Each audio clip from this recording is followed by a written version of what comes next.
is a price on everything worth having. Everything. And most people spend their entire lives standing at the counter looking at what they want, reading the price tag, and quietly walking away. I want to talk to you today about something that nobody warns you about. Something that every great man and woman who ever lived discovered, usually the hard way, usually alone, usually in the middle of the night. And it is simply this. Becoming who you were meant to be is going to cost you something. It is going to hurt, and you must pay it anyway. Now, I know what you might be thinking.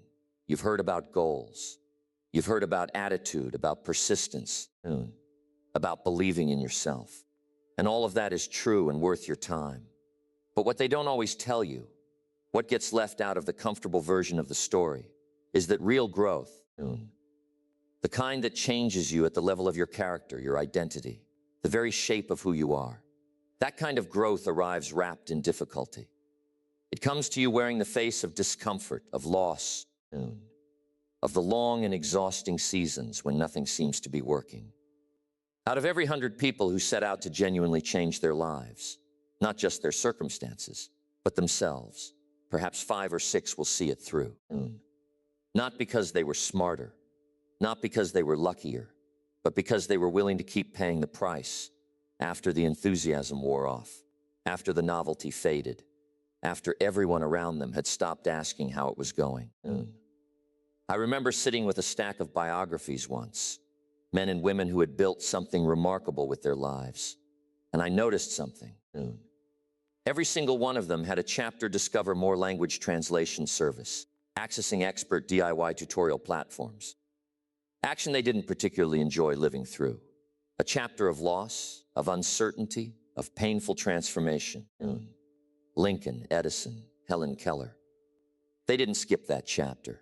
They couldn't because that chapter was doing something to them. It was not interrupting their story. It was writing their story. Here is the strange truth that I want you to sit with for a moment. The pain of becoming is not the enemy of your success. It is the process of your success.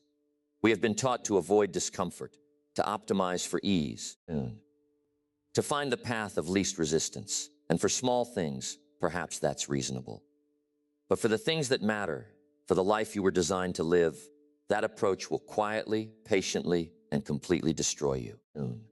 Marcus Aurelius, the Roman emperor and one of the wisest men who ever put a thought to paper, wrote, "A man's life is what his thoughts make of it." And I have turned that sentence over in my mind for a long time because I think he was pointing at something deeper than positive thinking.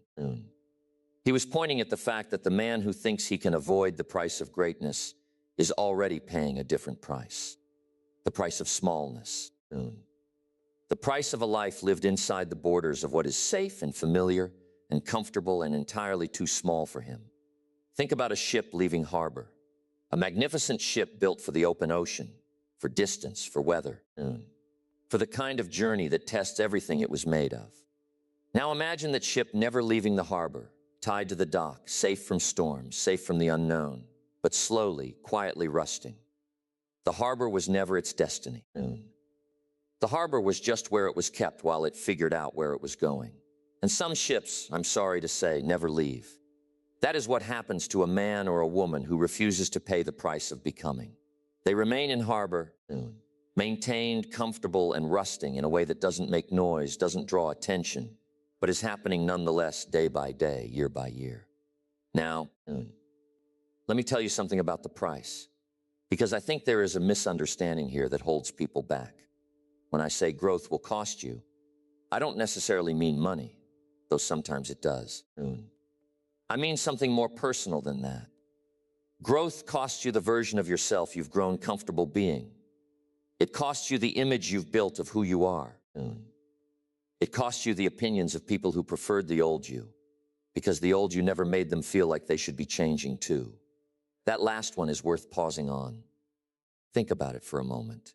When you begin to grow, when you begin to reach for something more than what you've settled for, you will discover something unsettling. Some of the people around you will not celebrate it. They will question it. They will call it impractical or selfish or a phase. Not because they are bad people, but because your movement is a mirror, and not everyone is ready to look in it. Ralph Waldo Emerson understood this. He wrote that to be great is to be misunderstood, and he wasn't romanticizing the loneliness of it. He was simply reporting a fact that he had lived himself. The price of becoming who you are meant to be will sometimes include the temporary discomfort of being misread, misunderstood, and misjudged by people whose good opinion you valued. You pay that price too, and then you keep going. Now, here's where I want to introduce what I think is the most useful image for all of this. Think about a farmer, a good farmer, the kind who knows his land and takes his work seriously. He doesn't plant in the spring and then stand back and say, well, let's see if anything happens. He works, he tends, he watches the weather, he gets up early, he stays out late. He does not control when the rain comes. He does not control the temperature of the soil. What he controls is his faithfulness to the process. He plants with the confidence that if he does his part, the ground will do its part. But here is the thing that I find most remarkable about that farmer. Between the planting and the harvest, there's a period, sometimes a long period, when you cannot see anything happening. The field looks bare. It looks like nothing is working. To the man driving by on the road, that field might look like a failure. It looks like dead ground. But under the surface, something extraordinary is taking place. The seed is breaking open. And from that breaking, life is beginning. That is exactly what the seasons of growth feel like when you are living inside them. They look from the outside like nothing. They feel from the inside like too much. Like the breaking is all there is, but the breaking is the beginning. The uncomfortable season is not a detour from your becoming. It is the mechanism of it. William James, perhaps the greatest psychologist this country has ever produced, said something that I have carried with me for a long time. The greatest discovery of my generation is that human beings can alter their lives by altering their attitudes. Now, when I first read that, I thought he was simply talking about optimism, about looking on the bright side. But the longer I live with that sentence, the more I believe he was saying something bolder. He was saying that you are not locked in, that the person you are right now is not the final version, that the distance between who you are and who you are capable of being is a distance that can be traveled, but only if you are willing to move, and movement costs something. It always does. George Bernard Shaw wrote that people are always blaming their circumstances for what they are. He said he didn't believe in circumstances. He said the people who got on in this world were the people who got up and looked for the circumstances they wanted. And if they couldn't find them, they made them. Now, that is not the advice of a comfortable man. That is the advice of a man who understood that circumstances are largely something you negotiate with, not something you simply receive. But to negotiate with your circumstances, you have to be willing to enter the negotiation. And the negotiation is uncomfortable. And most people, when they feel the discomfort begin, assume it means they are going the wrong way. They assume the difficulty is a sign to stop. But I want to suggest to you today that the difficulty is often a sign that you have started, that you have moved off the dock, that the water is under you now, and the harbor is getting smaller behind you. And that is not a reason to turn around. That is a reason to adjust your sails and keep going. I want to speak to something now that I think is at the very heart of this. There is a version of you, a more complete, more realized, more fully developed version of you that exists as a possibility, not as a guarantee, but as a possibility. And that version of you is waiting on the other side of the price you've been reluctant to pay. It is waiting on the other side of the difficult conversation. You've been avoiding the discipline you've been negotiating, with the dream you've been managing down to a more reasonable size, so that it would feel less frightening to pursue. That more realized version of you knows something that the current version of you is still learning. It knows that the pain of growth, the real honest, grinding discomfort of becoming is finite. It has an end. But the pain of never becoming, the long, quiet, invisible pain of a life lived inside the borders of what is safe, that pain doesn't end. It simply spreads. It fills the available space. And it is the loneliest kind of pain there is because it never announces itself. It just becomes the texture of ordinary days. Out of every 100 people, a handful will hear this and do something with it. A handful will finish listening and then sit for a moment in the quiet and ask themselves the question that changes things. What have I been refusing to pay? What price tag have I been reading and walking away from year after year? Telling myself it's not the right time, that I'll be ready later, that the circumstances need to improve first. Something happens to a man around the time he has arranged his life just the way he likes it. The bills are manageable. The routines are set. The mornings feel predictable. And the evenings feel earned. And somewhere in the middle of all that, somewhere in the quiet between what he has and what he once dreamed of having, a strange cold feeling begins to move through him. Not loud, not dramatic, just a low, persistent whisper that says, is this it? Is clear as throat this all there is? Most men push that feeling down. They call it ingratitude. They call it restlessness. They pour another cup of coffee and turn on the television and remind themselves of everything they should be grateful for. And they are right music to be grateful. But that feeling doesn't go away. It comes back. It comes back in the shower on a Tuesday morning. It comes back at the dinner table when nobody's talking. It comes back at 2:00 in the morning when the house is dark and still, and a man is left alone with the unedited version of himself. Now, just hold that thought for a moment. Don't run from it, because what I'm about to tell you changes everything. That feeling, that hollow, unsettling sense that you have somehow traded your becoming for your belonging, that you have made your peace with a life that is decent, but not fully yours. That feeling is not your enemy. It is not a sign that something is wrong with you. It is, in fact, the most honest signal your inner life will ever send you. It is the sound of a man who was built for more recognizing the cage he has quietly, carefully, and very comfortably built around himself. Ralph Waldo Emerson said that most men lead lives of quiet desperation and go to the grave with the song still in them. Now think about that. The song still in them, not because they were incapable of singing it, but because the cage was warm.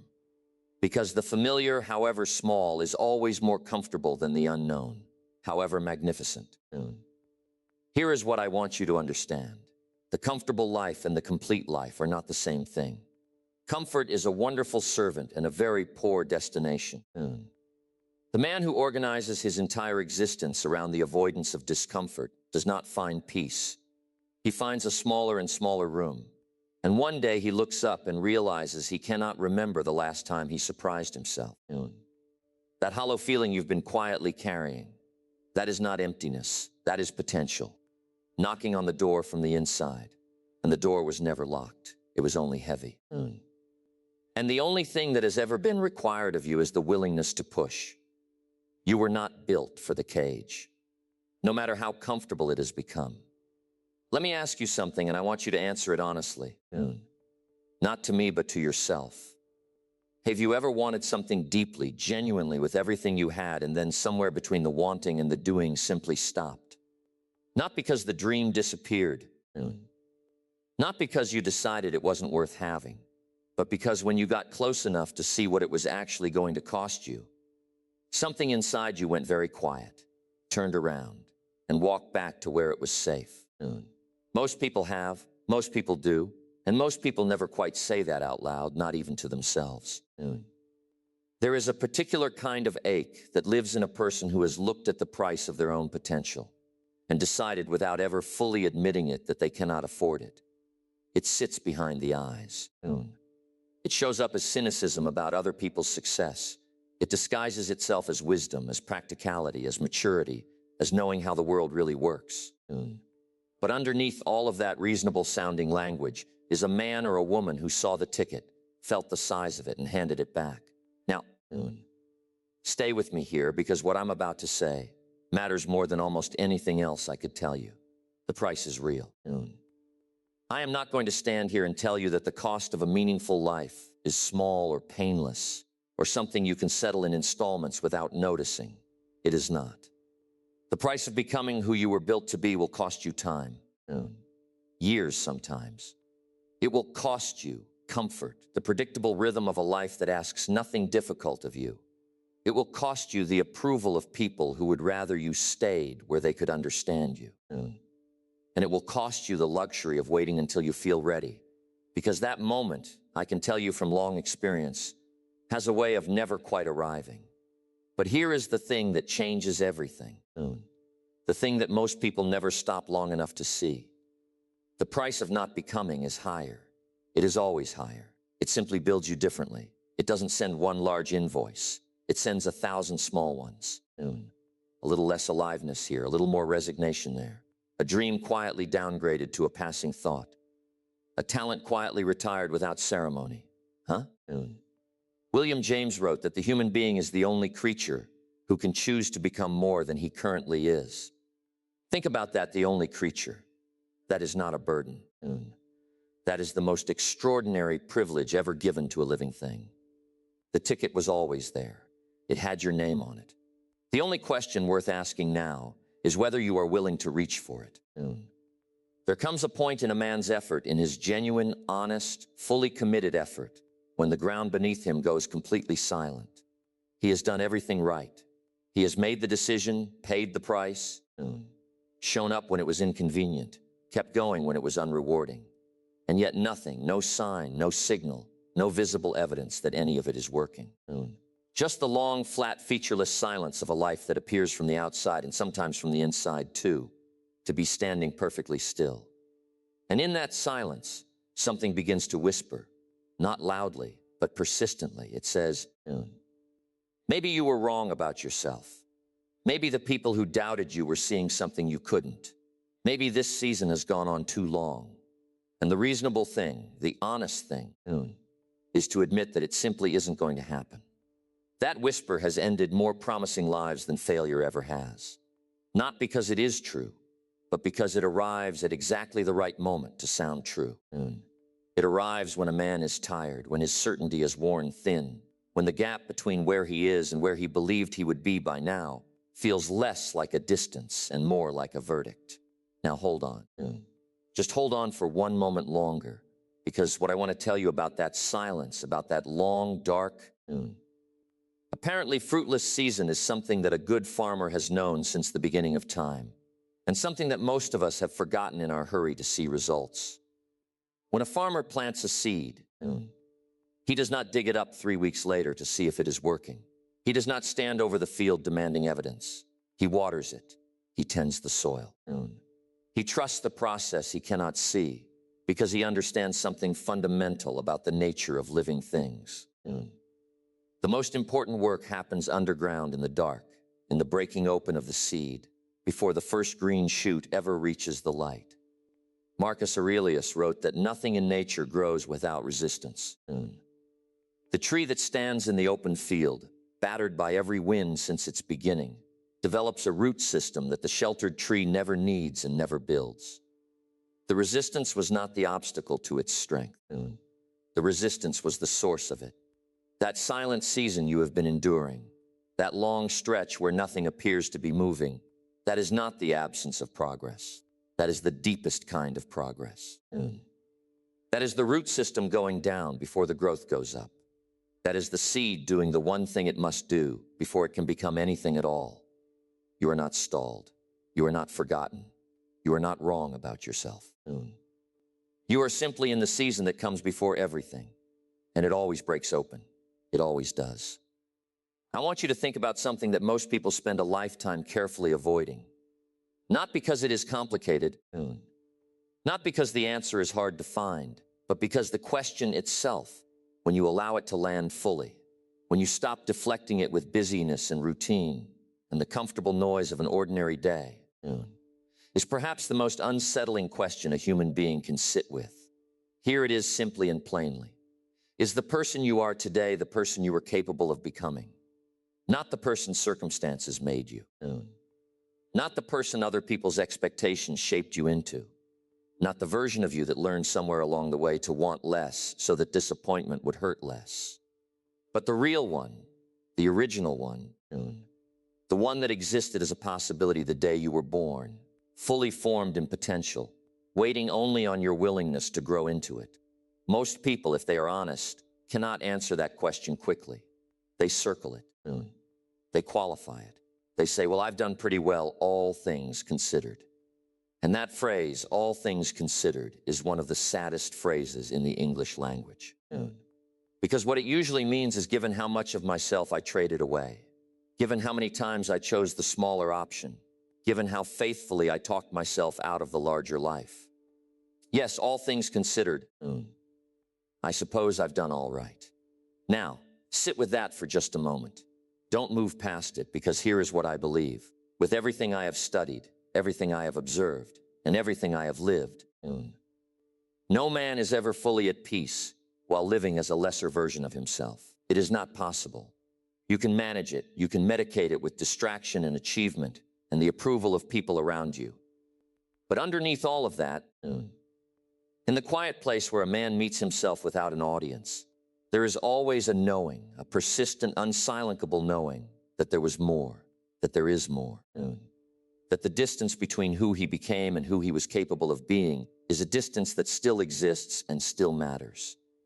Emerson wrote that every man has a vocation, a calling so particular, so precisely his own, that no other man on earth can answer it in his place. Think about what that means. Not a role, not a title, a calling. Something that the world needs from you specifically that will go unmet if you continue living as the rough draft of yourself. The final version of you is not gone. It is not expired. It is not reserved for younger men. It is simply waiting with extraordinary patience. For the moment you decide that the rough draft is finished, that moment can be now. It can be today. It has always been able to be today. Here is something that nobody tells you when you finally decide to change.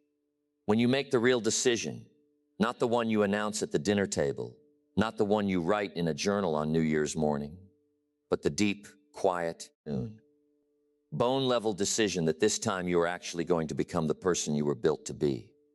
Something unexpected happens. The world does not applaud.